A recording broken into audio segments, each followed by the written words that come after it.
Ladies and gentlemen, it is a historic day. 2 live streams in one day on the Sports Agents of Chaos YouTube channel. What a time to be alive. Welcome, ladies and gentlemen, although to the main attraction of the channel itself. 104 episodes in and counting. Welcome to another edition of your favorite Sports Agents of Chaos podcast. The podcast that talks NFL and every once in a while, talks about other aspects and other things when only 2/3 of the crew is here before we ultimately get back to talking football. Speaking of which, 2/3 of the crew is here today. No, in all seriousness, this way, I normally take shots at him, but Rick has family stuff that he has to handle today. So shout out to the Podfather. He was available earlier in the day as we did a full-on hockey episode. We talked hockey on here, myself, the Podfather, and good friend of mine, JB. We basically updated the Stanley Cup playoffs to this point. So if you are a hockey fan that also just so happens to watch our football stuff, please tune into that episode because that was just some good conversation right there that we got to do when it came to the Stanley Cup playoffs. Of course, the three of us massive hockey fans, we just got to go out here. So from hockey to football, let's continue with it, ladies and gentlemen. Iceman Jurg bringing the preamble. And as always, well, not as always. As always would be two of my friends, but I guess maybe that's not as always anymore. But in this case, no, the Podfather's not here, but the Games Master is here. Justin is here to join us this time. And Justin, you missed out on last time. As the title shows, you'll get to give your takes because this episode, ladies and gentlemen, it'll be the Justin show. I'm going to hop off. No, I'm kidding. But no, Justin, Justin will be giving plenty of takes. And I'm sure there's probably a handful of stuff that I didn't think of or get to speak on last week that I'll give as well. But we're here to get Justin's thoughts and feedback about the 2024 NFL draft as well. So is the draft recap part 2. So Justin, welcome in. Welcome back. How we doing? Living the dream, Jurg. How you doing? Pretty good. Got to talk hockey earlier. I did shopping today. I also did shopping last night. I feel like nearly every other time I have an off day, I have to go shopping. Why is life like being an adult? Yeah. What? Justin, this being an adult thing was a scam. We got the wool pulling over our eyes. I don't like this. The only positive about these days is the fact that we sometimes get to just have a absolute ball of a time and get to relax and do some podcasting. So that is what we are ultimately here to do. Don't worry, if it gets too dark on my end, I'm going to open a lamp here at some point. The usual, although this time it's not even the night sky. It's the curtain that I'm using is actually the cause of all this. So we'll see. Hopefully it doesn't get too dark by the end of the episode. But Justin, like I said at the start, bit of a shotgun intro to the show, ladies and gentlemen, because plans actually for this podcast changed behind the scenes. So there's that for you.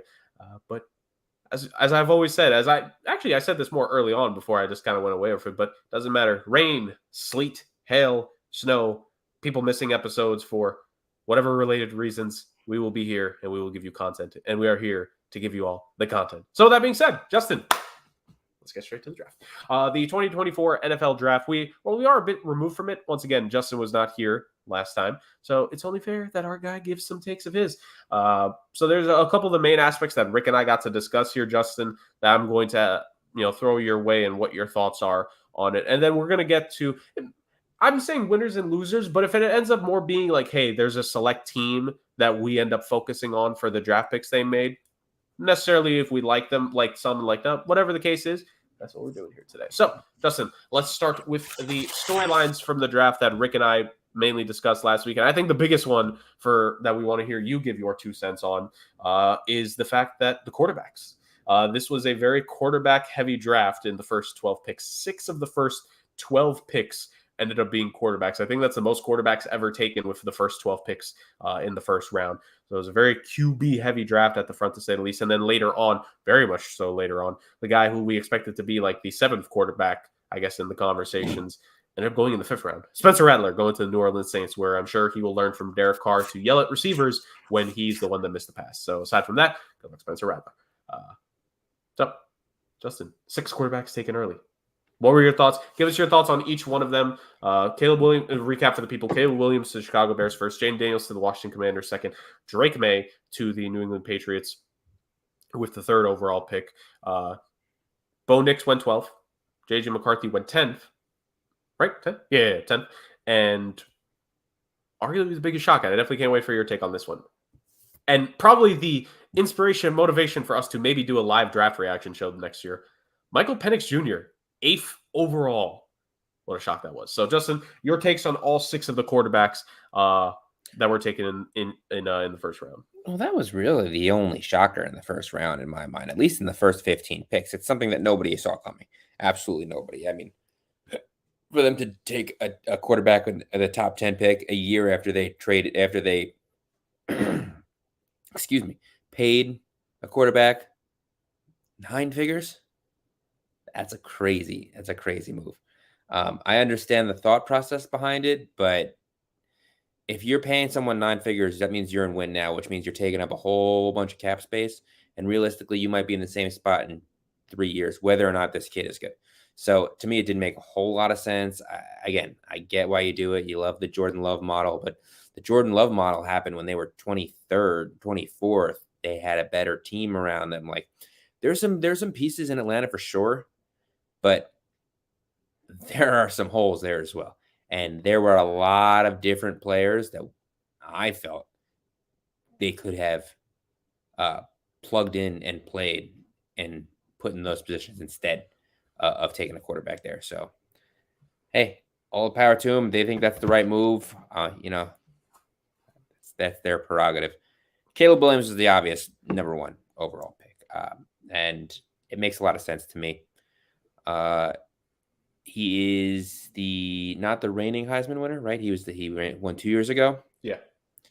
And he just is the best quarterback there. No complaints. It is what it is. They did a great job pairing up with Romo Dunze. I think that was a fantastic move for them. They are deep at receiver now. They are deep at running back because I do really love the DeAndre Swift signing, and they still have Khalil Herbert there. And they still have the kid from Texas whose name I can't think of, who was the backup for Bijan.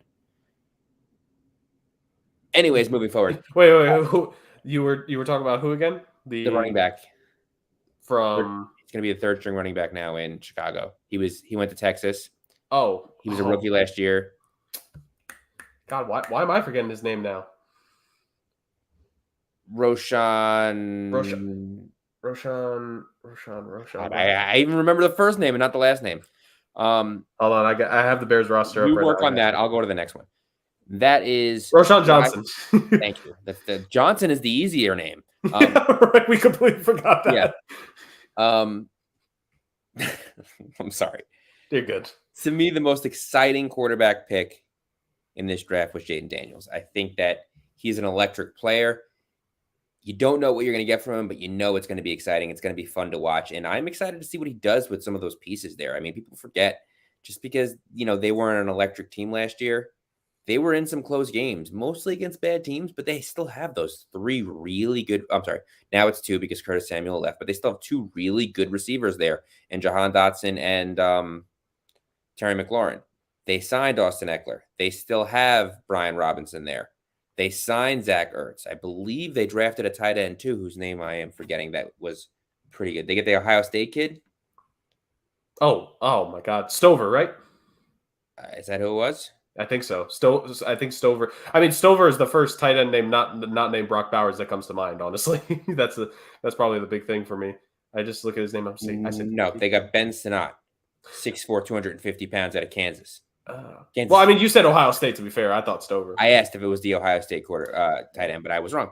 So Stover's just another tight end. So I think that they are also going to look side of the ball. The question marks for me, besides obviously Penix, is one, Drake May. Does his game translate? I know he's been a highly touted guy. He moved up. To me, he seems more of a guy like a Trey Lance. Not that he didn't face the level of competition, but there's issues with his game. His footwork is off. He's a Patriot. I hope that means he's going to be bad, but you don't know. So there's going to be a lot of questions there. Do they have the skills to develop a quarterback? That's not something we ever really saw out of New England over the last 30 years. And it's not their fault that they had a Hall of Fame quarterback, arguably the best ever to do it. But it is a question mark there. And especially in the Belichick system, how much – I know the Belichick system is gone now, but these are Belichick system guys taking over. So how much of these guys are going to how much of that system is going to stay? And how much of that system is going to go, and how is it going to affect the players? They are still devoid of talent at the wide receiver position, in my mind. I can't even name their number one receiver right now. Would it be Juju? Is Juju still there? I thought it was a 1-year deal. No, no, it was a 1-year deal with the Chiefs, and then he went to the Patriots. I thought it was a 1-year deal again. No, I Yeah. think they actually signed him to multiple years. Either way, I mean, their best receiver that I could think of is tight end. Oh, Is Hunter Henry. Gesicki there? Hunter Henry. Oh, Hunter Henry. Yep. Yeah. So, And Hunter Henry is a good player. He was good with the Chargers. I was still kind of shocked that when he ended up leaving the Chargers the way he did, because he was good. Just it felt like bad injury luck, I think, was ultimately the downfall for his time with San Diego / LA. I forget if they were in LA. Yeah. They were in LA at least one season by the time before he left. But no, he was a good tight end. They figured out a way to use him pretty well there, even with Bill Belichick and the anemic offense that they had the last few years there. So this has Juju as their 5th receiver. Okay, no, he can't be that bad. Well, they have Kendrick Bourne. Okay, that's understandable. I actually, you know what, I love Kendrick Bourne. I think he's an extremely underrated receiver. Demario Douglas. He shouldn't be above Juju. They drafted Jalen Polk. Okay, somewhat understandable. And they have KJ Osborne. I am there. There's a They reason. also have Jalen Rieger and Keyshawn Butte. I know there's the potential and the upside for Polk, and I know Osborne, like he had a couple plays here and there in Minnesota. There's no reason that Juju should be below those guys in the depth chart. The running game is still going to be electric. Ramondre Stevenson is still there. They did sign Antonio Gibson in the offseason. I think that's a good move for them. And the defense is still going to be stout. I have no doubt in my mind that they're going to be a tough defense, but I don't really see where they're going offensively. You got to think they're banking on the quarterback. They're banking on the quarterback, but again, he's not really throwing it to anyone. Jalen Polk and who did I say? Kendrick Bourne. And Juju. Yeah, I mean, these aren't guys that have ever really proven that they're number 1 receivers in this league. They really haven't even proven that they're number 2 receivers in this league, really. I mean, when was the last time we saw a Patriots receiver that had over 1,000 yards, that had over 10 touchdowns? Maybe I'm pulling these numbers out of my ass, but I don't see it. I don't see these guys there. And again, it could have been dependent on the quarterback. Maybe we're wrong. I hope to God I'm not. I don't want to see the Patriots succeed in anything, and that's just bias, but I don't see it. Like, when I look at the Bills, there's more talent there in my mind.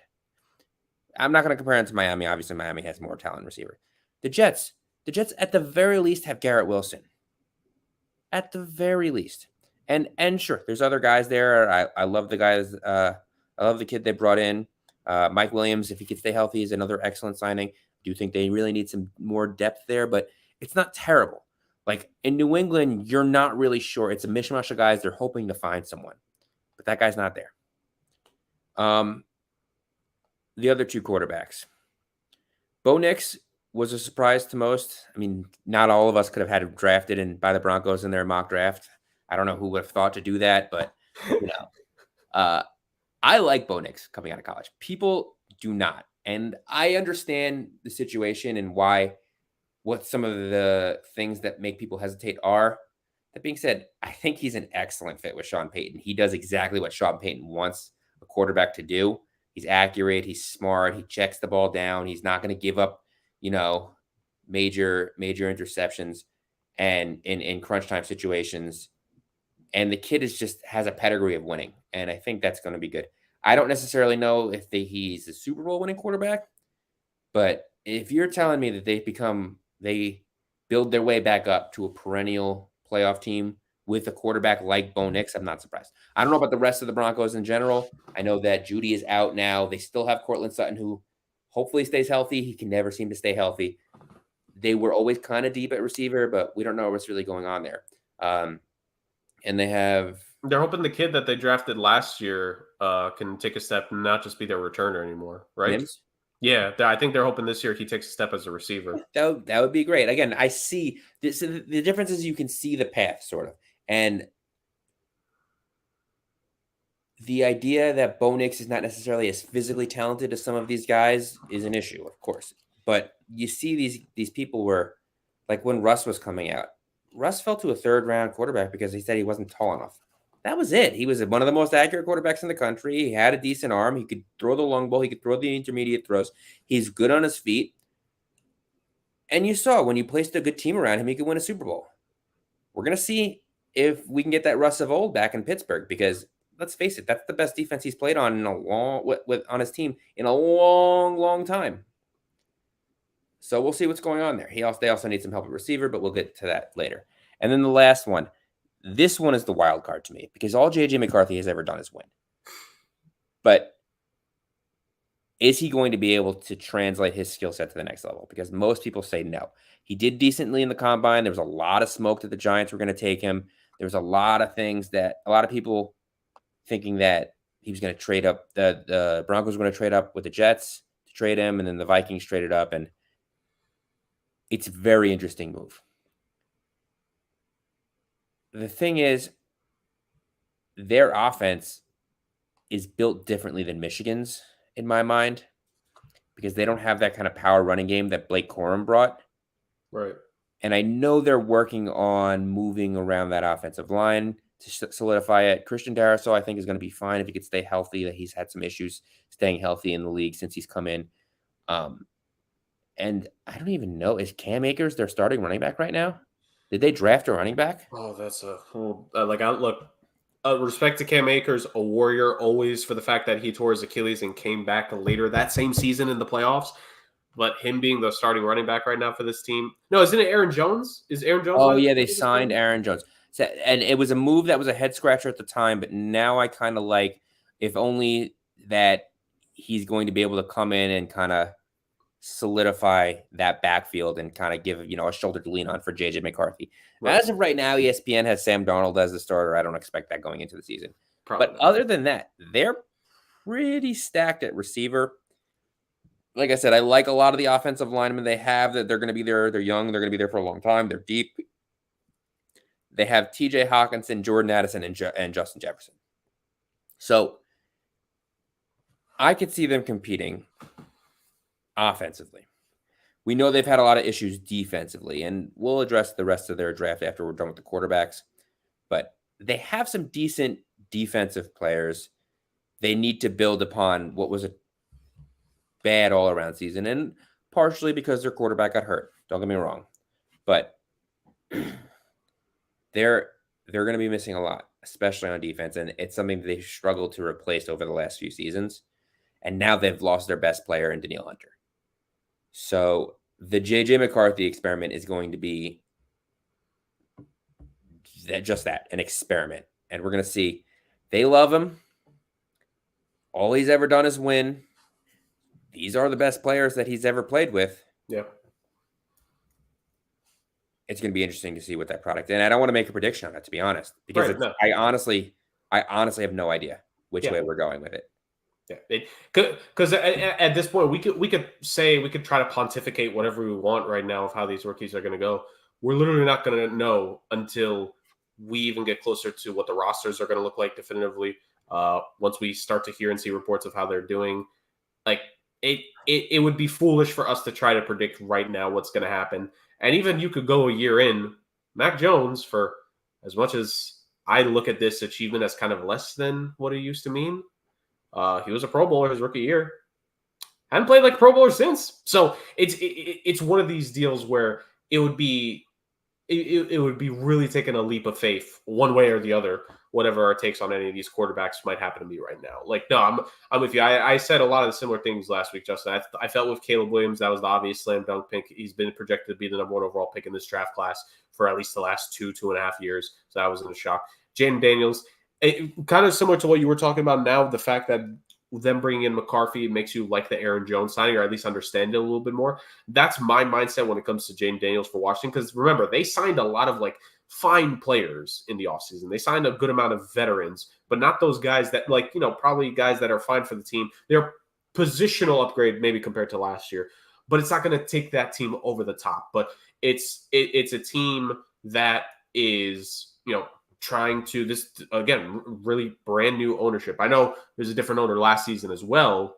That was technically his first year, but I think this is the real year where finally you no longer have that looming cloud over your head of the sins of Dan Snyder and everything. Granted, there's still some cleaning up to do on that end, I'm sure, behind the scenes, but of course, but specifically on the field. But on the field, like, I think they're making steps. Like, they have a good set of veterans. Like, you have a guy that's won a championship there in Bobby Wagner.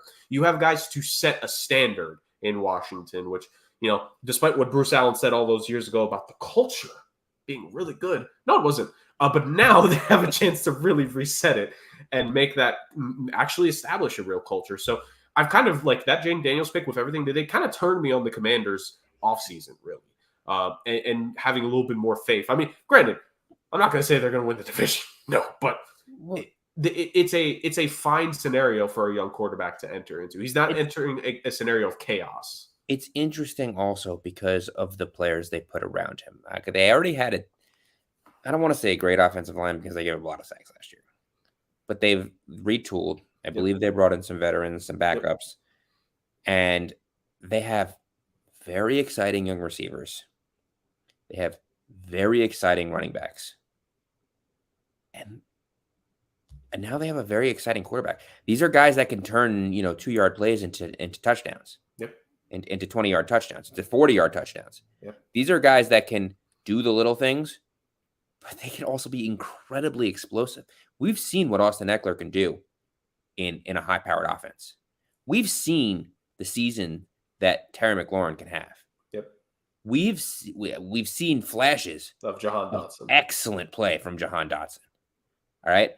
And we've seen last season, quietly, Brian Robinson Jr. had a fantastic season, especially in the beginning. And he fell off a little bit towards the end when they were, fighting for their playoff lives and things they got away from things. Yeah. But Brian Robinson Jr. as a backup running back there is going to be an excellent second hitter there. It's a strong 1-2 punch. It is a very strong 1-2 punch. And then you add a dual threat quarterback like Jaden Daniels, and you could see a lot of potential for an offense like that. Yeah, he has the highest upside of any quarterback that's walked through Washington in a long time. Yeah, so you're gonna sit here and you're gonna ponder and pontificate, and there's a lot more than the players themselves and what they've done in the past. You gotta gel as a unit. You gotta have good coaching. You gotta have good play calling, et cetera, et cetera. But just on paper and looking at the guys, there's a semblance of hope there. And you know what? I don't necessarily know if they put it together in the first season. Right. And if they don't, they have a lot of guys that are on short-term contracts that'll be out. This is in my mind, this is very reminiscent of what Joe Douglas is doing in New York. Mm. It's very reminiscent of what the Knicks have been doing. When the Knicks brought in their GM, people were kind of like, who? Like, this is who you're bringing in? And then he started making moves, and it's like, we see guys signing superstars left and right, and we don't see anything. Right. But these low contract, high value moves, and they're getting good players, and they're getting good minutes, and all of a sudden the Knicks are a playoff team. And I got news for you. They're threatening to be a really, really good team going forward. I'm excited to watch the game tonight. I don't know if you could tell, but they're a piece away for sure. They're definitely a piece away in my mind, but they're also in the second round of the playoffs right now, very injured. And if they can make this a good series, they might play in the Eastern Conference Finals. Down 2 starters one starter and 2 very big role players. Mm-hmm. Yeah, Bogdanovich, Randall, and now Mitch is out. Right. I honestly forgot that news broke early. It's just so much happens. It feels like 8 weeks. They said not good. He's probably gonna miss the rest of the year. Probably. So, hey, maybe if y'all make it all the way, maybe he comes out like Willis Reed in the NBA Finals and just that'd be something. The freaking part I have 2. To break out my Willis Reed jersey. I'm saying that if that happens right now, clip this exact moment where I called it. Come on. But no, back to your quarterbacks and back what we were talking about. But no, it's those are my thoughts like last week. Like Caleb Williams, slam dunk, Jay McDaniels, high upside right there, and it makes me feel like it's turned me to the more positive point of view on what Washington has done this offseason now that they have that young guy back there. With the Patriots, like that was kind of the discussion even that we had in our mock draft at the end of the day. Like, yeah, it's going to be tough on who's May is thrown to, but they needed someone. Look, I know there's a big Bailey Zappi show, especially Rick. But yeah, no, and I drafted Bailey Zappi last year in my rookie draft. He was an available player, and I picked him up, and he did decently for me in a 2-quarterback league. But when he came in randomly, but you need more at the end of the day. You need that high upside, and the Patriots. Like I feel like this has been said before, and this isn't necessarily my mindset. Like, I feel like you still need to be smart with it, but like it feels like with teams, you're more forgiving for teams trying to go for quarterback for things. Absolutely, especially in the first three, and especially quarterback needy teams. Until you have that guy, keep going for him. Odds are you're not going to win. I mean, when was the last time we saw a really good team with a decent quarterback win a Super Bowl? I mean, you want to make the arguments that maybe the Rams, because Stafford was a little late in his career, but listen, but he was still a high swinging it that year. Yeah, and he showed it this season. I think he might be on for at least one more good season this year. I would say that like Matthew Stafford is a quarterback that's accomplished a lot. Like if we're talking about decent, we're talking about like more game. Well, yeah, no, my argument was that he was in the tail end of his career and he wasn't necessarily not in his prime. I do get what you're saying in that point of view, but to finish it off, so it's like that was my point of view. Penix side. Me and Rick had plenty of conversation about that. No, I still don't like. I think you just said it. I don't even know if we pointed out last week, but like, look, in 3 years from now, if you want the successor to Kirk Cousins, you know what you could do? Draft that successor 3 years from now when you need him. Like or even 2 years from now. Let Kirk Cousins have 2 years, then bring in a guy who only sits behind him for 1 year. But that pick was a luxury from a perception that you either could have you could have used it for a number of other things. If maybe hypothetically, and I ran through these examples last week, and even if you don't like the specifics I'm saying, it still to me would have made more sense than just picking a quarterback that is now going to sit behind him for 3 years. Absolutely. Like it's like, hey, maybe if you're not that high on Kyle Pitts anymore, if maybe they just don't see him being a fit anymore, you could have traded Kyle Pitts for a mid-round pick in the future and then get Brock Bowers as an easy stand-in. Or if you don't want that idea, you want to try to make it work with Pitts.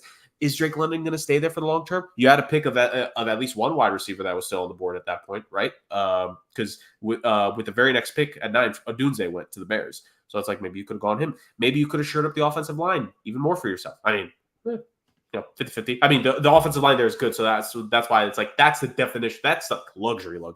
My mindset was always that. I think because I made the pick at our mock defense. Why would you not make that defense younger and better? And we're gonna get to that because the guy who I had mocked to the Falcons ended up going to the Vikings. So we'll get to that in a moment here. Because I think we will hit on Minnesota first, Justin, since you pointed them out, like just their draft class as a whole. But that was my case. JJ McCarthy, like. It's one of those things that you just need to accept in this world that this guy's going to go a lot higher than your personal opinion thought he should have gone. But it's just the fact of life. Teams are going to go for quarterbacks. And at the end of the day, I said this last week and I'll say it again. You want to know, to me, Justin, the number one thing that Sean Payton loves about Bo Nix? He's not Russell Wilson. That's the number one thing, because more reports are coming out that Sean Payton did not like Russell Wilson at all. So it's one of those deals to me where it's like, Bo Nix, I hope nothing but the best for him. I hope the kid has a good start to his career. What Sean Payton does without him, because he's going from a highly touted Hall of Fame coach to a guy that talks a lot and hasn't really shown a lot of success. So we'll see. I mean, he's not been the same since he left New Orleans. That's for sure. He kind of hasn't been the same since. God, I'm forgetting the exact postseason year. You're sometimes better at this stuff than me, in part because of the trivia. What was the regular season that then led into the NFC Championship game where they lost to the Rams on the pass interference? Which season was it? Was that was that 2016, 2017? Do you remember? It was the year Diggs caught that pass.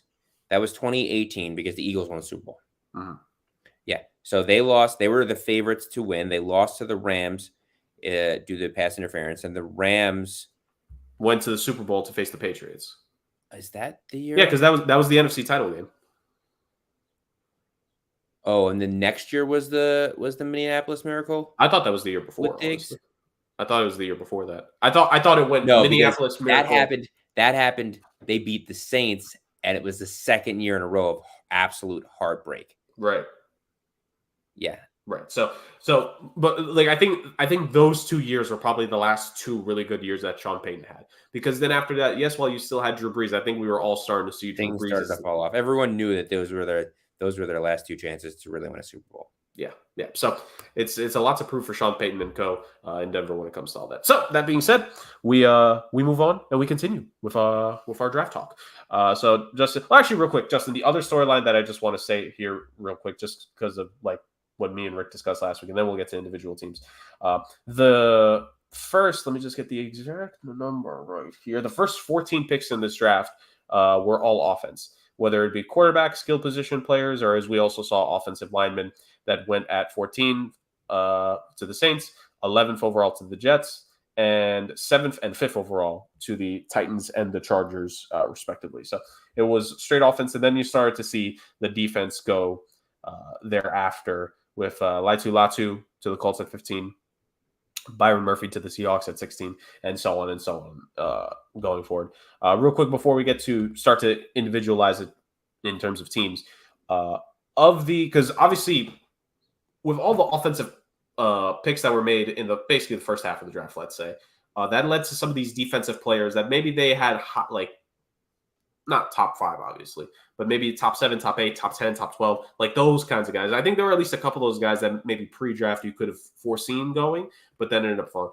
Which team do you think benefited the most with an individual selection in the back half of the first round when it comes to it? I mean, when it comes to one of the defensive players. Interesting.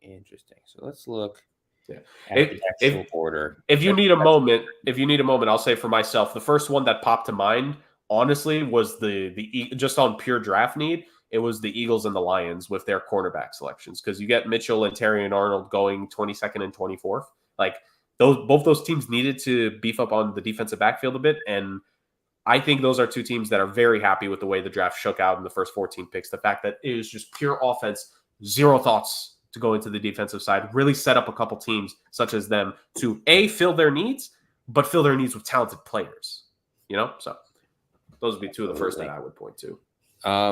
Well, I mean, I got to go right to the first pick, and that's the Colts. I mean, the Colts already had a very strong defense. They felt they needed receivers, and their guy wasn't there. They got one of the best pass rushers coming out at 14, which is, a rarity to begin with. I'm sorry, 15, which is a rarity to begin with. Then you also got to look at how about the Dolphins with Chop Robinson, because they had issues last year in their depth at linebacker. And they're adding a strong linebacker who can drop into coverage, but he can really get after the quarterback too. And that's what they love to do. I mean, they're going to put him right behind Jalen Phillips, and hopefully he stays healthy again, because, listen, as much as I hate certain teams, I'm never going to root for injury. That's just not right. And the league is better when these guys are healthy. Chop Robinson's going to fit in exactly what they want to do on that defense. So it's an interesting pick, and it's probably someone they probably wouldn't have gotten if teams were more concerned with defense in the top half of the draft. Right. Or even some of these guys, just a handful of them go earlier on for sure. And also, like the Seahawks with Byron Murphy II, I think that was just a big selection right there for them. Well, I think honestly, it benefited more teams in the second round. Yeah, because you saw guys like Cooper DeJean and some of these guys really drop. Guys that were supposed to be first round guys. Jer'Jon Newton. Yeah. He was a pick that both Rick and I pointed out last week. 36 overall to the Commanders. Whew, that's a good pick right there. That's a very good selection that they got to make. And like you mentioned, Cooper DeJean, Kool-Aid McKinstry going to the Saints, Kamari Lassiter ended up going to the Texans. A lot of these guys, man, that got drafted, I think in the second and third round. I think we might see a pretty good and deep draft here in terms of just some of these guys becoming like 8, 9, 10-year veterans. Because I think a lot of these guys went into right situations that could really see them perform well. And again, a big one for, I think it was both Rick and I, but Rakestraw Jr. going to the Lions in the second round as well. So that's 2 young corners for Detroit, and I think 2 very good corners. Well, the Lions haven't missed on a first or second round pick in like 4 years, so right. It's a pretty solid move for them. 100%. All right, let's now go in specifically. Let's focus in on Minnesota, because you had mentioned Minnesota earlier when you were discussing JJ McCarthy, Justin. And it's going to be a lot of this realistically, back and forth in terms of like, we're going to talk about some of these teams, but for the conversation of it. So the Minnesota Vikings got JJ McCarthy in with the 10th overall pick, and that was not. They were not done trading up, because they traded up again at 17th overall, actually.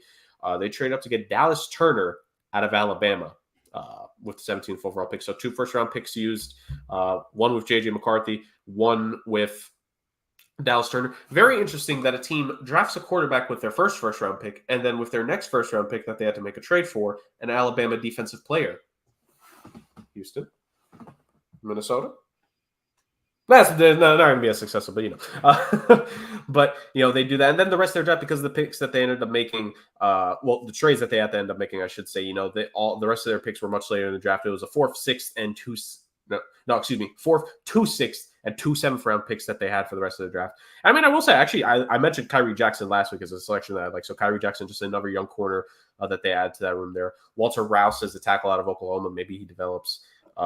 Will Richard? I'm not sure how to say his last name, but the kicker out of Alabama. So they really went Alabama heavy. And then, wish he could have gone to a better team. But Michael Juergens, shout out to him. Just amazing surname right there.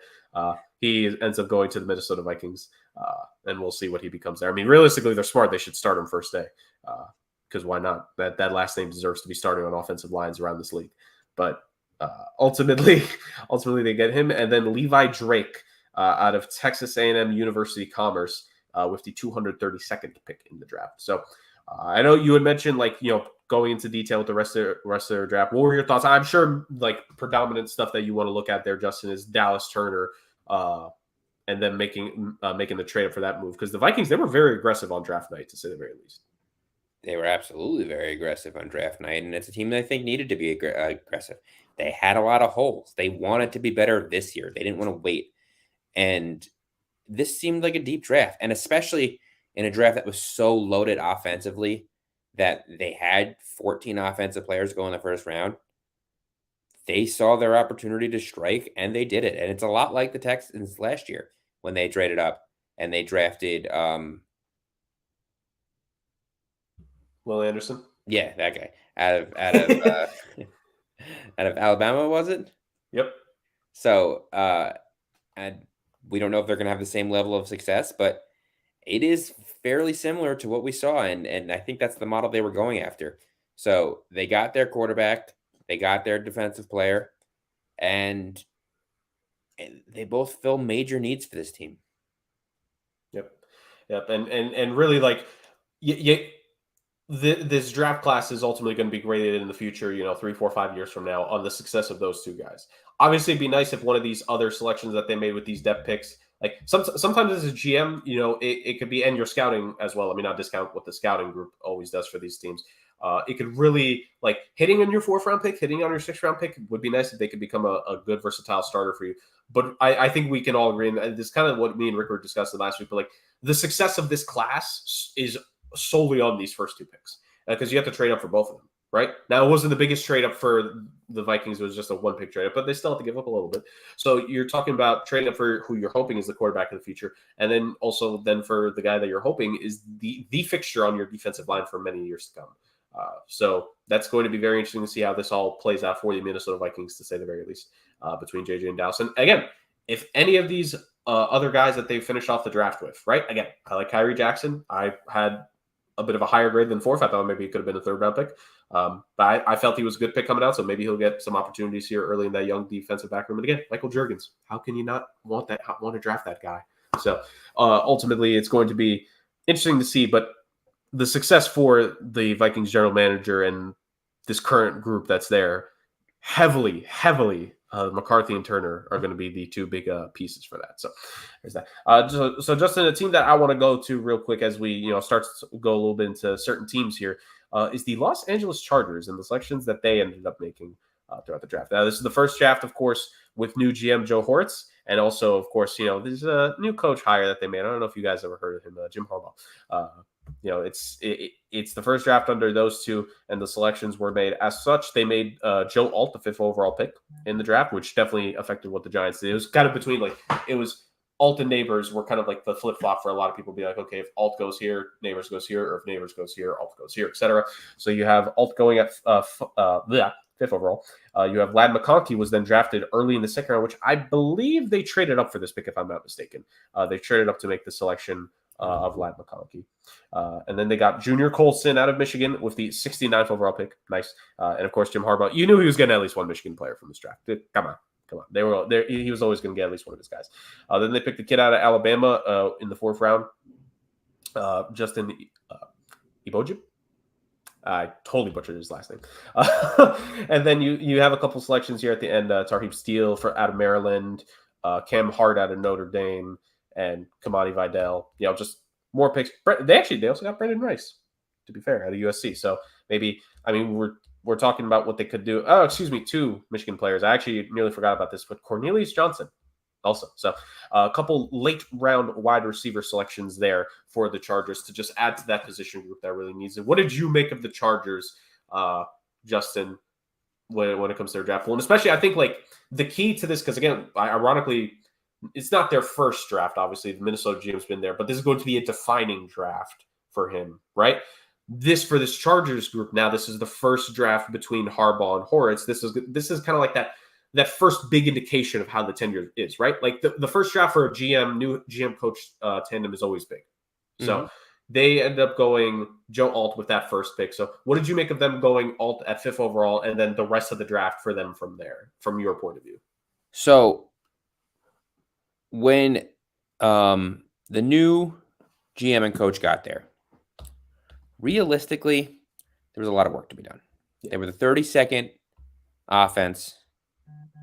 defense in the league in passing. They weren't much better in rushing, although it was, middle of the pack, but it wasn't great. They had lost their starting running back. He wasn't coming back. Didn't matter what they did. They knew that they had to make some moves at receiver. Ended up losing their top 2 receivers from the year before. Realistically, there was 3 pieces that were not being replaced. And the rest of the team, it was up in the air. Right. They weren't getting rid of Asante Samuel Jr. Right. They weren't getting rid of Rashawn Slater. And they weren't getting rid of Justin Herbert. Everything else was a question mark there. Yep. For the most part, I think they had a pretty solid draft. This is not something that you're going to see turn around, I think, in the first year. I think you're going to see them play a different brand of football than you're used to. I think Justin Herbert, as great as he has been in the past, I think you're going to see his numbers go down. Mm-hmm. And the reason you're going to see his numbers go down now is because they're not going to run the same style of offense. They're going to go run first. I question who they brought in at running back. Not because of a devoid of talent or anything. Both Gus Edwards and J.K. Dobbins have proven while they're on their field, they are absolutely NFL caliber running backs, and they can do what a lot of running backs cannot do. Keyword that there. Being said, they can't stay on the field. There you go. So who's gonna run the ball for them? And that's a question that we thought was going to be answered in this draft, and it really wasn't. Because Harbaugh loves to run the ball. Yeah. I really thought they were going to try and go after Blake Corum. He was available late, and they went the other way. But I think that they were right in the moves that they made. And those moves are fortifying the offensive line. Yep. Which is going to be a major, major thing going forward for him. And fortifying the defense. And I think they got stronger on defense, and I think they got stronger on the offensive line. It's going to be interesting to see what the receivers do. I still believe in Quentin Johnson. I know a lot of people think that he was terrible last year. I think that he kind of more had the yips. Right. And it looked like he started to overcome it towards the end of last year. He really started to do a lot better. Now there's not so much, crowding in that wide receiver room. Yep. Ladd McConkey, I think, is an excellent draft pick for them. He's going to do very good things for them. I think Hayden Hurst and Will Dissly are some underrated tight end. They're going to come and step in. They still have Donald Parham Jr. They still have a big-bodied receiver in Josh Palmer. There are pieces there. Yeah. And again, the 2 late 7th round picks on wide receiver, like, you're like, I know they're 7th round picks, so you can only have so much expectation of them, but maybe one of them makes it out of training camp. You never know. But you know what? This is an ideal situation for those picks, and I'm going to tell you why, because this is what I was getting to. This is a rebuilding year for the Chargers. If they go 7-10, they don't care. They don't expect to. I mean, listen, you never want to go 7-10, right? But they're not going to go 2-15. Yeah, but they're also not going to go like 13-4. But if they have 10 wins, would you be surprised? No, not at all. Exactly. So this is going to be a middle of the pack team. I think they expect to draft in around the same place next year. And this is one of those situations where it's saying you have the chance to prove that you're part of the long-term future and the long-term success of the Los Angeles Chargers. And for a guy that's drafted in the 7th round with talent and all that stuff, you have arguably one of the best young quarterbacks in the league that's going to be throwing you the ball if you can get on the field, who's going to have time behind a fortified offensive line. And if the running backs can't stay healthy, there's going to be a lot of throwing opportunities because they're going to be behind down in distance. You really have a chance to make something of yourself in this situation.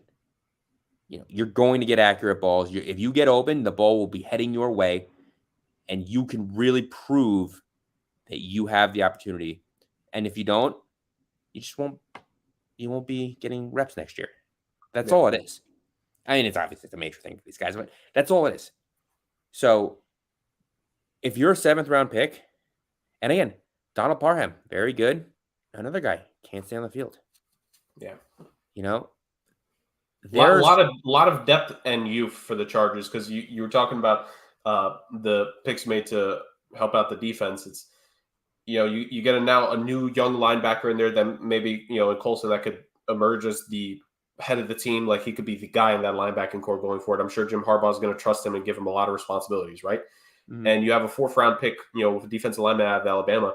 Like, that kid's going to learn, because you mentioned like the pieces that were allowed to still be there. There's 2 pieces that, who knows what the long-term future for both these guys are. But as of now, they are still Los Angeles Chargers players, Khalil Mack and Joey Bosa. I can't think of a lot of defensive linemen I would rather learn from in this league than those 2 at the same time. And especially for the fact that neither one of them stayed healthy the whole way through the year last year. So not only can they teach you, but then you can get on the field afterwards. Yep. You don't know if these guys are going to be on the team in 2 years. Yeah, very true. Even they're owed a lot of money. They have injury concerns. They're older. These are guys that are going to make a lot of money if they go somewhere else. You have such opportunity to become a real player on this team right now, because there's so many question marks. Right. So their draft class should be strong. They should be motivated. They should be well coached. And if they hit on some of these guys that you're like, wow, they got that guy in the 7th round, you shouldn't be surprised, because they were put in the right situation. Yeah. And even like we're mentioning this year's draft class, but even also, I'm not going to pull it up, but like even some of the kids from last year's draft class potentially could get this opportunity here, because, as we've been having this conversation, Justin, I didn't the thought didn't even cross my mind when I first mentioned the Chargers. But you know what I kind of realized? The Chargers are now going to have to try to win the other way. And what I mean by that, if you've listened to the show for a very long time, I've detailed this before. The 2 ways to win with quarterbacks in this league in terms of paying them. You either get the young quarterback on the cheap rookie deal, and you have 4 or 5 years, depending on where you drafted them, to just build the team around them.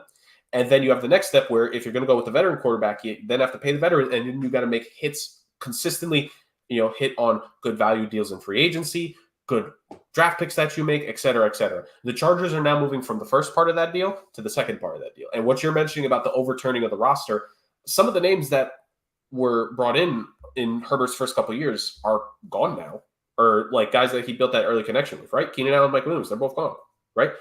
Probably after this year, one of Mack or Bosa is not going to be there anymore. He's still relatively young-ish, so like he's at his peak years right now, to be fair. But Derwin James, what is his long-term future with the Los Angeles Chargers, right? Like, hopefully James was fantastic for a number of years. To pay a guy in the secondary that much and be the 32nd ranked defense in the league in passing is bad. And this is also, remember, that's also the same team that was struggling because of the blunder of free agency of J.C. Jackson. So, but that's what I'm saying, is that now that group of guys that you either extended or paid in free agency when Herbert was a rookie, a lot of those names are now, if they're not gone, they're probably a year or 2 away, depending on level of play, right? Like, if Derwin James plays like an all-pro this year, he's going to be a Charger for still a decent bit of time. But like, now you're moving. That depends on the contract. No, what I'm saying is that you're moving the formula to where now some of those guys are gone, where if Khalil Mack doesn't play at a high level this year, well, now he's going to be gone, right? Because Khalil Mack actually played well last year, right? He had like 15. He had one game where he had like 5 sacks, which really bolstered his numbers, but he had an overall good season. It's a bounce back campaign from what he was the year before, I think is what we could say. So yeah, I think he faced a lot of injury the year before. yeah. So you're talking about a team that it's kind of like what you're saying is that this is a team that now needs to just find itself its next identity, right? And Well, that's I going to be the think we know interesting. what the identity is now. It's more of, do you fit into our identity? But I mean the core. That's what I more so mean. Like who's going to be the new core of this team around that identity? Yeah, well, that's what they're going to have to find, and I think they're going to have to end up having to find a running back, probably within a draft. Maybe Yeah. they trade, but I don't. As much as I would like to see these guys succeed, especially a guy like J.K. Dobbins, who's had a bum rap for his entire career because he just cannot get those knees to stay healthy. Right. And we've always thought that J.K. Dobbins can be a top guy in this league. He showed it in spurts in Baltimore. He was good, but he just Whenever he's on the field, he's excellent. But I mean, I think it was 3 years in a row he got hurt week 1 and a Right. season-ending injury. Like, I mean, props to him for not giving up. That Right. that dude's got tenacity. Yep. Better man than me. I would have given up after the second one. Oh, I would have been depressed, and I'm sure he's dealt with his stuff. But you know, you wish him nothing but success in LA. Obviously. 100%. But to your point, like this, the Chargers for the running backs they have, like they're not going to stop looking, especially with Harbaugh. You know, this is going to be a team that is going to try to continue to. No, well, if I'm not mistaken, these are all short-term, low I think cost contracts. I think Edwards was 2 years. I think. Yeah, but he I was think that it's a low enough money that like No, it's I know. barely a cap hit if they end up cutting him. No, but I'm saying to your point of like it's low cost. It's like Edwards is just 2 years. I think Dobbins may have just been a 1 year. So you still have the flexibility to look like if a running back comes across their eyes, whether it be in next year's draft or even if they get lucky, right? Like maybe one of the good running backs in the league has a falling out where they're at, and they can trade for the guy. Or if the guy gets cut, you could sign him in free. Like the guys that are there right now are there for now. Like it's going to be a revolving door because at the end of the day, it's who's gonna fit on this team, who's gonna perform on this team, and who's gonna help this team win. That's going to be, you could say this about any team, but that's especially going to be the Jim Harbaugh way after what we saw in Michigan and the transformation of his ability as a coach to now being back in the pros and what he's going to have. So should be interesting to say the very least. Absolutely. Should be interesting. All right. Any other, we will talk about the Jets, people, but we're trying to give a couple other teams a little bit of credence here before we do talk about the Jets, because I kind of want to save the Jets, like give Justin his coup de grace here for last. All right. Any other teams that stick out here really quick, Justin, as we continue? Probably. Oh, wow. There's a few teams that I liked. First of all, I love Keon Coleman. Hate that he's a Buffalo Bill, but he's going to have a lot of success there. I think that was an excellent pick for them. Do you think, from your point of view, because I know Rick definitely broached the discussion last week. What's your reaction about everyone else's reaction about the Bills trading with the Chiefs because they traded with the Chiefs for the last pick in the first round, and then they traded with the Panthers when it came to that pick to then select Keon Coleman with the first pick in the second round. So do you think it's the reaction's a bit overblown with everyone saying, oh, the Bills and the Chiefs traded and the Bills helped them get their next guy, et cetera, et cetera? Absolutely. And here's the thing. I liked Xavier Worthy. I did. He's small. He's a little small for my taste. And I know what they're trying to do. It's the same thing they've tried to do in the last 4 drafts since they tried to do it with Mecole Hardman. Since they got rid of Tyreek Hill. Yep. Maybe it's 2 drafts, but still. And they're trying to replace Tyreek Hill. Right. And they've tried to duplicate Tyreek Hill. And maybe this is the success, but realistically, we haven't seen it. Yeah. And to me, as much as I like these kinds of guys, and these are Andy Reid kind of guys. Let's not just say it's a Chiefs thing. I mean, he went with it with Deshaun Jackson too. He likes these small, fast, sharp route running burner receivers. They make great offensive weapons. They do, but they're hard to come by. And as much as I believe in Andy Reid and picking players and winning Super Bowls at this point, I'm not killing myself because they took Xavier Worthy and I got Keon Coleman. Right. Keon Coleman's a much more raw product, absolutely. But Keon Coleman is 6'5", 6'4". Yeah. He's a physical beast. Tested one-hand grabs that are highlight reel grabs. He can go down the field, but he can catch over the middle. You know, I get that you can line up, maybe you can line up Worthy in a couple of different places. He's a little bit more polished. I am not kicking myself. See, I would be kicking myself more if you wanted to argue, all right, I traded back and the Panthers got Legit. Right. Because I think Legit is a much more polished version of Keon Coleman. Mm-hmm. That being said, I had the Chiefs drafting both those guys, by the way. That's very true. But, yeah, look, he's just not. I'm not killing myself because they might have gotten another Tyreek Hill. Realistically, what are the odds of you drafting a Tyreek Hill or Deshaun Jackson? You're low. Well, I'm also not doing it to fit a mold. I'm picking the best player available. And maybe right. he's the best player available on their board. But I know that there were different guys that had a much different combination, size and speed, that were very attractive to me and more attractive to me than Worthy was. We mentioned the Panthers there really quick. We were high on them last offseason. Probably not going to be that high on them this offseason when it comes to our divisional rankings. You know, so what did you think of their draft? I'm going to be high on them. Maybe not the same level. Not first in the division, no. But let me just say this. I think that the coach they brought in is excellent. And I know I said that last year. And I thought that the system would fit Bryce Young better. But let me say this. As much as Frank Reich has been a quarterback guy his whole life, he's not a quarterback coach. Right. They brought in McCown. As much as McCown has been a quarterback guy his whole life, not a quarterback coach. He's not a quarterback coach. And he might develop into one. He's young in his coaching career. But he got a lesson last year. And this guy they brought in, whose name I can never, ever remember, Brian. Canales, right? Brian, yeah. He's a quarterback This guy coach. has proven that he's a quarterback coach. Yep. This Worked with Geno Smith. Game plan for a quarterback. Worked with Geno Smith and Baker Mayfield back from the brink. Yep. And this is going to be a real test now. It's his system. If he could do it here, he's going to have proven that he is the guy to bring in to teach a young quarterback. And I think that is a major thing for Carolina. I also liked a lot of their other draft picks besides Legit. I mean, Legit is an excellent player. He's a Carolina kid. He's a hometown guy. He's a burner. He's 6'1", 221 pounds. He made possibly the catch of the year last year in his highlight reel. Just look it up. You'll find it. I promise. It is a fantastic catch. He ran a 4.39 40 at 6'1", 221 pounds. And they didn't really have speed in that wide receiver room at all last year. Yeah. I mean, this kid, if this kid is what we think he is, he's a true number one. He's something they were missing last year. Yep. And Thielen is still there. Yep. Who's the other kid that they drafted last year who didn't really work out as well as they would hope?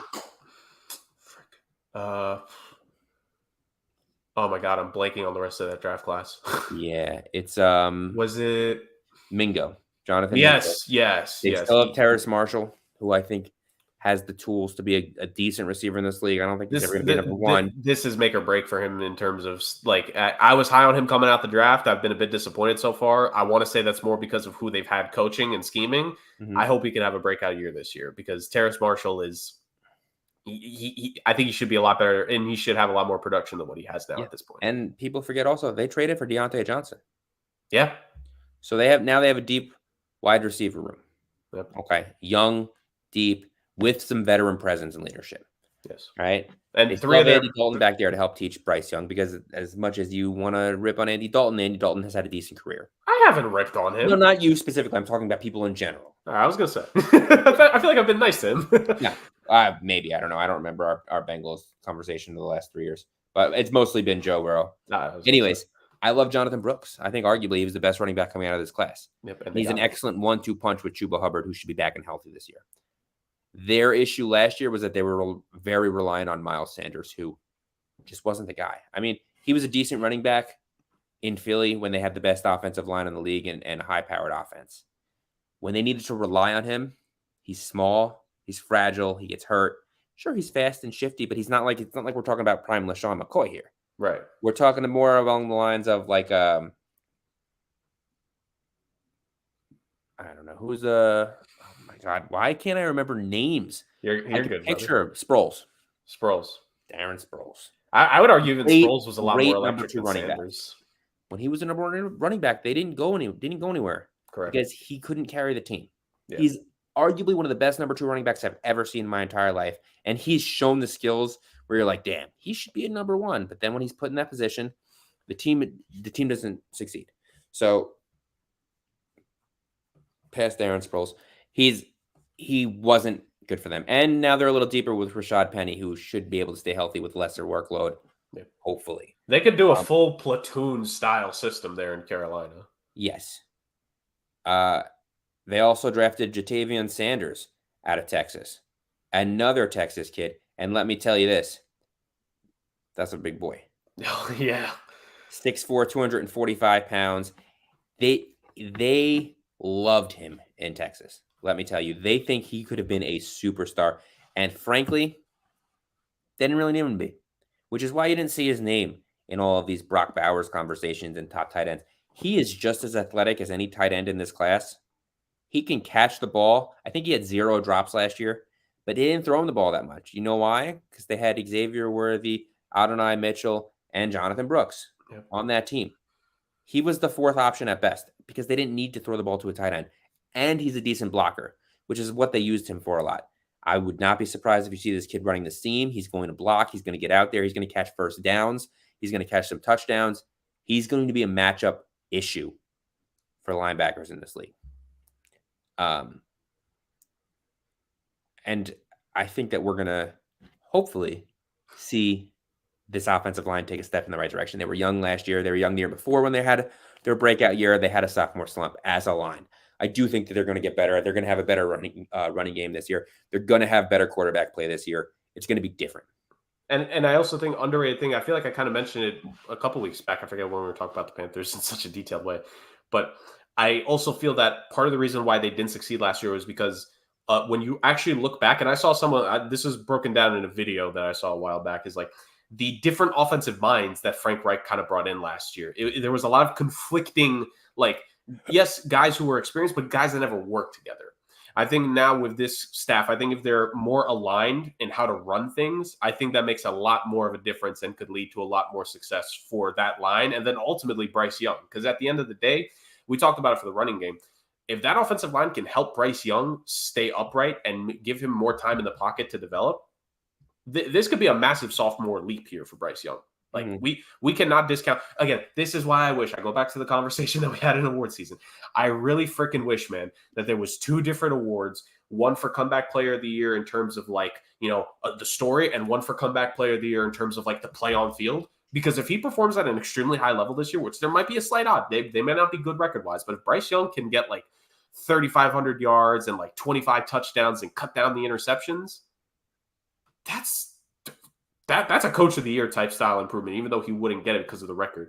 But in terms of like helping your players get better, you mentioned it with Canales already. Like this could be the 3rd straight year he helps a quarterback get to a level where we never expected to see them at. So it's a very cool thing to potentially see in Carolina. So Justin, we mentioned a couple other teams here. Your Jets. I will cede the floor to you. And let me just say one more thing. Yes. About the Carolina Panthers. Last in the league in sacks last year. They now have Shaq Thompson, Josie Jewell, who I believe was already there, and Jadeveon Clowney, and they still have Derek Brown. They're going to get after the quarterback much better this year, which is going to make a huge difference. Yeah.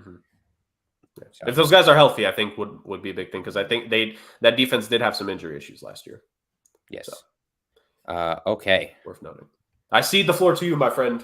Rick gave his thoughts about the Jets picks. Now it's your turn to give yours as a Jets fan. And I haven't had a chance to tune in on Rick's points about the Jets, so we'll have to get to it later. But there are a few things about the Jets. One, I was very flashy in our Jets mock draft.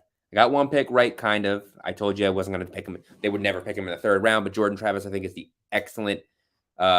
the perfect project for them to have taken in this situation. He's not a guy that's going to be able to play this year.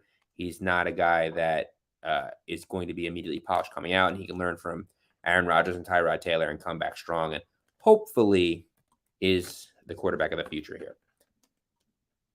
The Jets draft. And I don't know if you saw a theme in the Jets draft, but there was an issue with the team last year, and that issue was offense. So if you're catching my drift here, the Jets went heavy offense. Now,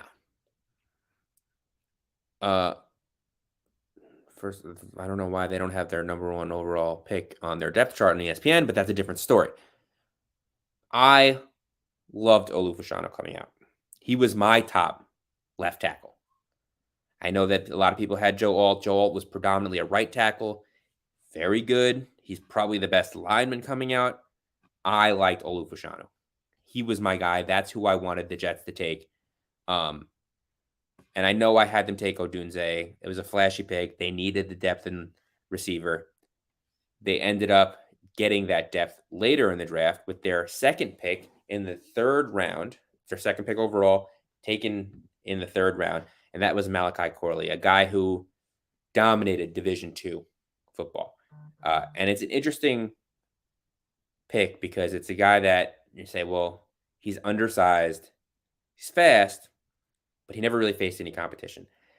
Everyone I've heard says that they think he's going to live up to the competition. They see like a young Randall Cobb. It's a guy that fits exactly what the Jets are going to want to do. It's a guy that Aaron Rodgers is going to absolutely love. So, assuming that Mike Williams stays healthy, they should have some depth at receiver now because they still have Xavier Gibson, who was up and down last year, but definitely contributed offensively. They have Jason Brownlee, who was an undrafted free agent last year, who they expected big things out of, who didn't really ever get on the field because there was really no point. And Alan Lazard, who was, let's face it, terrible last year and disappointment, but he's still a very strong veteran to have in your locker room. They addressed the defense in free agency for the most part. And I do expect them to pick up where they left off last year, but those are the 3 main picks in my, or I guess 2, because I only said 2.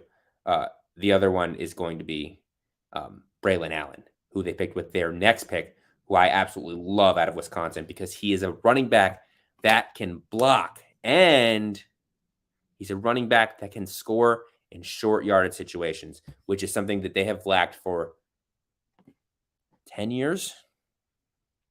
I mean, really, the last time I remember a consistent running back threat at the goal line was maybe Chris Ivory. But like Chris Ivory was also like he had like 1 or 2 good seasons. I was just about to say that was the first name that came to mind when it came to like a Jets goal line running back. Matt Forte was good for half a season for the Jets. If you really want to push it back, maybe LaDainian Tomlinson, but he wasn't really the same kind of player. And then before that, the last one is Thomas Jones and Leon Washington. And you don't have to go that far back. That's almost 20 years. Yeah. So this is a guy that fits what they really want to do at the goal line. Because that's also been another issue for the Jets for pretty much as long as I can remember. Getting inside the 10-yard line, settling for a field goal. Maybe they can not shoot themselves in the foot with penalties, which was a major issue. But I think that they've really attacked short yardage situations in this draft because it's something that they've lacked. And as much as protecting Aaron Rodgers has been a focal point of everything they do, they went out and they got young guys that can help them get in front of the sticks as opposed to behind them. And that's where I think that this draft is really going to show. I don't expect Corley to make an impact on day one. Certainly don't expect Fashanu to make an impact on day one because he's not going to start over Tyron Smith. But he's the answer for the future. And he was the right pick, especially with the receivers gone. I mean, as much as I wanted them to take a receiver, right, that was the right pick. And let's face it, a lot of the guys they signed, they're low-cost deals because the guys don't stay healthy. So the offensive line is obviously still going to be a question mark, but it's interesting to see them bolster it in this way. The rest of the draft kind of had me scratching my head, which is, I'm sure, where Rick went. Like I said, I love Jordan Travis, but Isaiah Davis, all he did was dominate. But again, it's an FCS school. So maybe this kid's going to come out and be an excellent player, and he's going to show everyone, that he deserved to be a Division One. He can play in the league and blah blah blah. But he's their fourth running back as of right now, and they drafted a late round running back last year in Izzy Abanaconda, who didn't really get to see the field. So that's an interesting pick. Quantez Stiggers, great story out of the Canadian Football League. But is this the right depth guy? You know what I mean? And I understand it's a fifth round pick. Doesn't really mean too much. But I don't know. It's just he's not. This is not from the place where you usually find this kind of talent that's going to be there long term. And then the one that they did find is Jalen Key out of Alabama. And we all know how Rick feels about Alabama players. I'll just leave it at that. So I liked the draft. I understand where they attacked, and I enjoyed. I appreciated what they tried to do. But the level of it's like the guys that they went after are very unproven. Mm-hmm. That's where my qualms lie with this draft. Fashanu, I'm all for it. And if Fashanu would have went out 2 years ago, he would have been a top 5 pick. Or a year ago, he would have been a top 5 pick. Now he falls to 11. The Jets get him. They are arguably the best left tackle in the draft. And I think it's a fantastic move. Braylon Allen, excellent running back. Maybe if he would have stayed in school a year and really racked up his stats, maybe he would have gone higher. I love Braylon Allen. I think also part of the reason he fell was an injury. Either way, excellent player. And then they have a lot of guys that were unproven or injured. Jordan Travis might have been a first-round quarterback this year if he would have stayed healthy and could have shown his stuff in the combine. Maybe they would have seen a bunch of Jordan Travis smoke instead of JJ McCarthy. Yeah. But we didn't. He broke his leg. He's not going to play at least half the year this year, if I'm not mistaken, right? I don't think he's going to be ready for the season. Probably he had a major injury.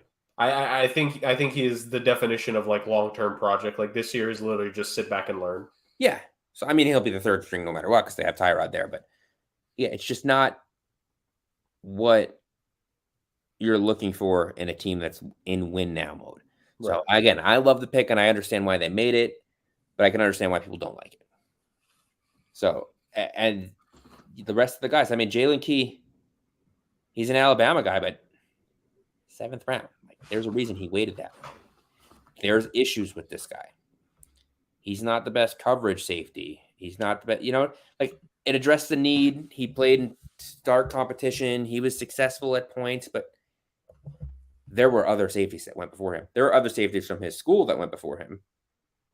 There's a reason that he fell. So it's going to be interesting to see. It's going to be interesting to see which guys make the team. I know that there were a lot of draft picks last year that did not make the team that will have a chance again this year.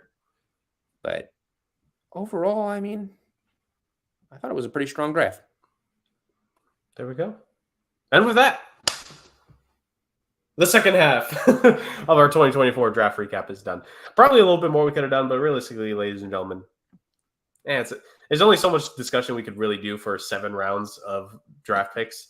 We've done it for about 4 weeks. So yeah. So ultimately, I think it's best to say we're probably going to revisit and bring up some of these names again once we get to the much anticipated, as always, division previews that come towards July. So you guys will get the content here very soon, more in depth. Don't you worry. For the time being, ladies and gentlemen, we are just about at episode's end.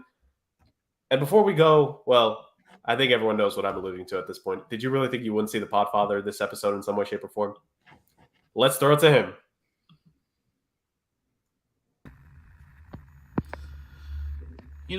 I thought to myself that I was done with this segment because I thought I was trying to, get a little healthier and be a little less intrinsically linked to subspressions and sodas and all of that. And,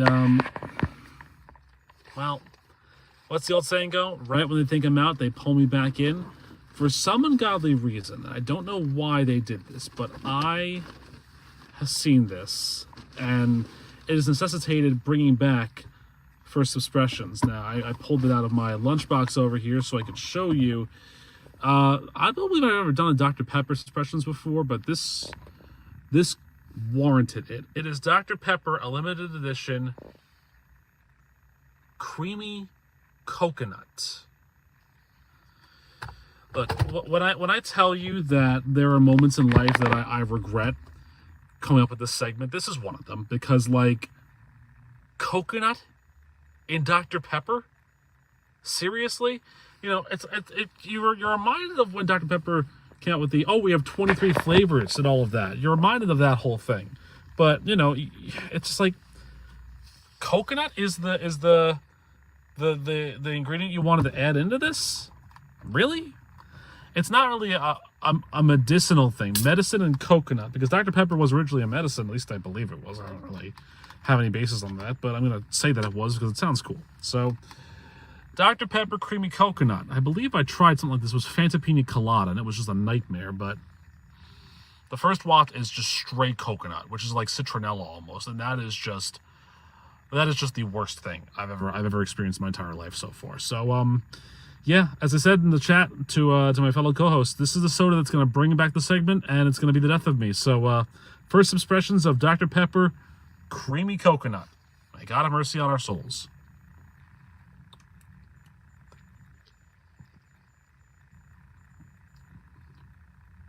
Oh. Nope.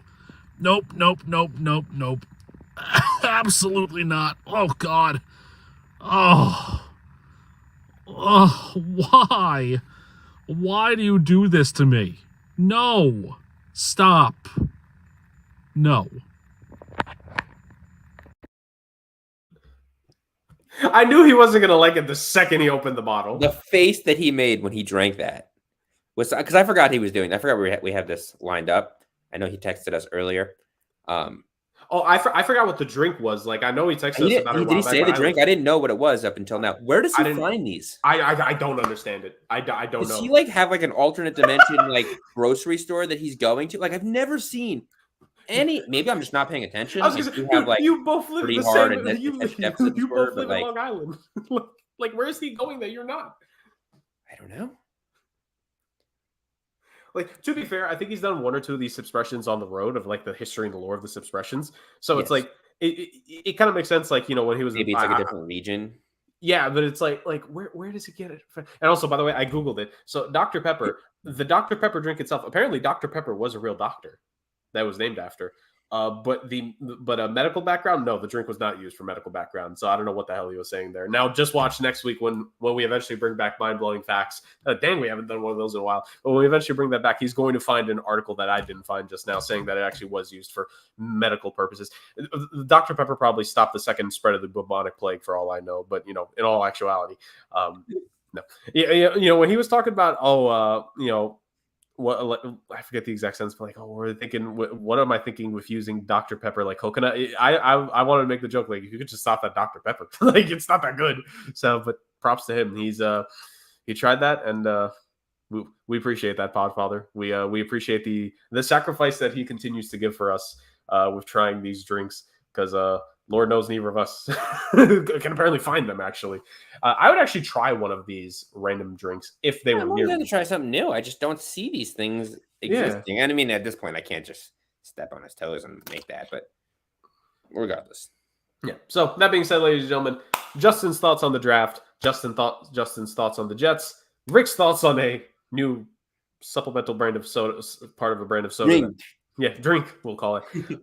That wraps up a nice midweek episode here of the Sports Agents of Chaos podcast. Thank you so much for joining us on this midweek extravaganza that we had. But don't worry, this is not the only episode, because finally we were able to plan it out this Saturday. All goes well, fingers crossed. The three of us will be back on screen once again. We've been planning this for 3 weeks. So only back. We'll 3 weeks, 3 months. No, but in all seriousness. You know, we'll be back this weekend, regular scheduled time. We're going to go early this upcoming Saturday. So, you know, set your alarms, set your notifications. We're going to be talking about, I'll just say it in advance, hopefully this doesn't change either. Fifth-year options will be the topic of discussion. The fifth-year options for the draft class a couple years back, I think 2021, the deadline passed. So we're going to go through the picks. And I sent it to you guys. I can always resend it if you guys need me to. But I have the article where it lists all the picks in exact order if their option was picked up or not. So we're going to talk about that. Who got their option picked up? Who got a decline? Whose picked up option will lead to a long-term extension with that team? Or is it just going to be a last year of that team before hitting the market and leaving next year? Of the guys who got their option declined, do any of them have a chance at either maybe re-establishing a long-term future with the team that drafted them? Or is it all for naught? Or is that guy even on the team anymore? Because I think that's the case with at least one of the players from that draft class at that point. Probably a Raider. So with that being said, ladies and gentlemen, thank you so much for joining us on this week's edition of the Sports Agents of Chaos podcast. We get to finish the draft talk. We always love talking draft, but I think it was a high time for us to finish up the draft conversations and we get to move on. We're going to have a little bit of fun. Episodes are going to be a little bit difficult because, obviously summer is a very interesting time for all three of us, I think, in terms of work. So it's going to be, scheduling is going to be a bit wonky here over the next couple of weeks, but we appreciate you guys sticking it out with us and watching these episodes as always. And don't worry, we're going to have a little bit of fun. I'm hoping that one of the previous episodes that the three of us have discussed, like in terms of like a topic for us to break down, I'm hoping that we get to do at least one or two of those in this summer, because I think we have the space to be able to do that now that it kind of feels like even post-draft, nearly every single important free agent is gone now as well, Justin. So we get the opportunity to have a little bit of fun. We'll do fifth-year options this week, and then after that, it's all fun from there. So thank you so much. Thank you all so much for joining us on another edition of Fun Football and Chaos. We'll see you guys this upcoming weekend. Take care, everyone.